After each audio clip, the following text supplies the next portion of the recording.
Bueno, aquí estamos encontrándonos de nuevo y ya no tenemos ambiente de Navidad, tenemos muchas cosas en un contexto que vamos a tener que comenzar a entender los nuevos códigos de la vida, de las relaciones sociales, de la economía, de cómo somos como familia. Bueno, muchísimas cosas que hoy son distintas.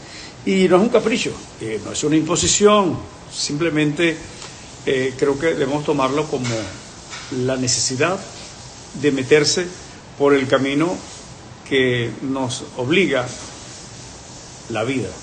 Porque en el caso de, y quiero hablar acerca de eso, de este terrible flagelo que se llama COVID-19, afortunadamente estaba escuchando al doctor Esparza, dice que entre abril y mayo habrá ya una importante distribución de vacunas en el mundo. Eso es asunto que hablaremos luego. Pero por ahora, ¿qué nos toca? Bueno, entender que hay una situación real, no es inventada, no es impuesta porque a alguien se le ocurrió un decreto, una ley, es la vida. Surgió un virus sin entrar en detalle de dónde salió el virus, quién es el culpable. Eso es en este momento para nosotros irrelevante. Lo importante es que usted entienda que, y de eso estaba hablando ahora con un amigo, como, bueno, la familia está, los amigos, por allá, por acá, pero estamos. Y eso es lo importante, estar. Y esta tecnología nos permite acercarnos, tenernos afectos constantemente, y aceptar eso es sumamente importante. Porque de lo contrario viene, bueno, estamos, no nos vemos, pero además nos vamos a llenar de problemas, de tristezas, terminamos con depresiones, que dicen algunos conocedores de la materia que es de las peores enfermedades mentales que existen, la depresión. Bueno, conduce muchísimas cosas. Entonces, bueno, vamos a vivir la vida así. Ya estamos algunos probando. Yo probé recién unas hallacas impresionantes. Y hay una señora de Maracaibo, la señora Genen, después les digo los datos, porque ella no quiere ni siquiera vender las hallacas, porque tiene muchas solicitudes. Después le paso el dato. Bueno, entonces, en Maracaibo hemos visto una campaña electoral, han convocado unas elecciones para el 6, y ahí se han violado las normas.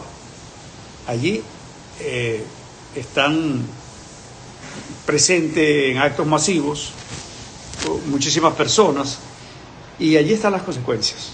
Acaba de morir recién una persona que conocemos, se llama José Luis Acosta, él era diputado y miembro del partido de gobierno.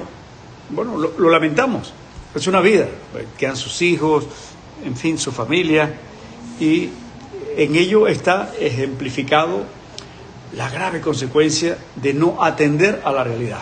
Es que sí, ahí está la realidad. Si vamos por una autopista y si tomamos el camino contrario, pues nos vamos a estrellar. Entonces, eso es un enfoque que tenemos que tener de la realidad. No hay otra manera de ver la vida para tener éxito, sino basándonos en la realidad.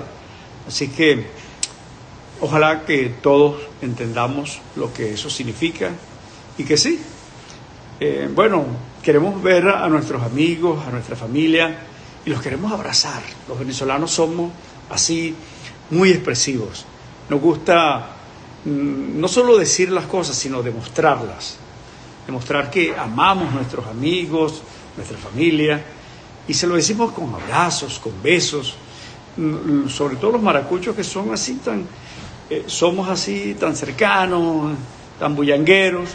Bueno, pero llegó la hora de entender que no es el momento, sino para mantener una distancia, y hay que insistir acerca de eso y verlo con optimismo, porque el hombre, el desarrollo, la vacuna, los hombres crearon este problema, se dice que allá en China, pero también los hombres de ciencia están dando respuesta. No sé si será oportuna, según dicen algunos, es mucho más oportuna de lo que se podría esperar, porque señalan los científicos que una vacuna tarda unos 10 años en su proceso de desarrollo, y esta está antes de un año. Ya dicen que en algunos lugares estaría llegando la vacuna de Pfizer, está la de Moderna, está AstraZeneca, los chinos, los rusos están anunciando vacunas, y deseamos que eso sea verdad y que llegue cuanto antes. Decía el doctor José Esparza, no puede quedarse ni un solo lugar del mundo sin que tenga la vacuna, porque si un pequeño país, donde quiera que esté, en cualquier continente, es un foco que va a seguir contagiando, desde allí se irradia porque hay una movilidad enorme. Hoy día la aviación, la capacidad de ir de un lugar a otro con una gran rapidez, pues es un beneficio enorme para la economía, para todo lo que tiene que ver con la calidad de vida del hombre, pero también se convierte en un portador de estas cosas. Una persona enferma puede ir y a las horas, 6 horas, 8 horas, 10 horas, está en otro continente, y con ello todo lo que lleva encima, lo bueno y lo malo. Así que vamos a tener un sentido de muchísima prudencia. Bueno, en Estados Unidos se aprestan para ya aplanar todos estos asuntos relacionados con la participación, que esta vez fue superior a 140 millones de personas. Altísima la participación en los Estados Unidos. Y yo noto un asunto muy particular, y eso sí lo voy a comentar porque, bueno, yo soy venezolano, y los venezolanos se han empeñado en tener un amor casi pasional con Trump, pero ya eso terminó, y está bien el afecto, el agradecimiento, etcétera, pero es un sistema. Aquí ha habido una decisión bipartidista para tener un frente en relación a lo que tiene que ver con el problema político venezolano.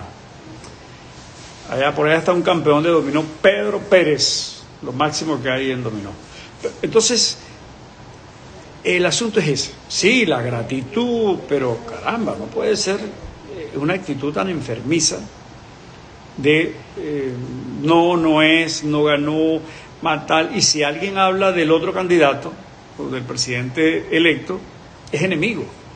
He visto cómo se tratan en las redes o en una reunión social entre venezolanos, uno que está con Biden, que son la minoría.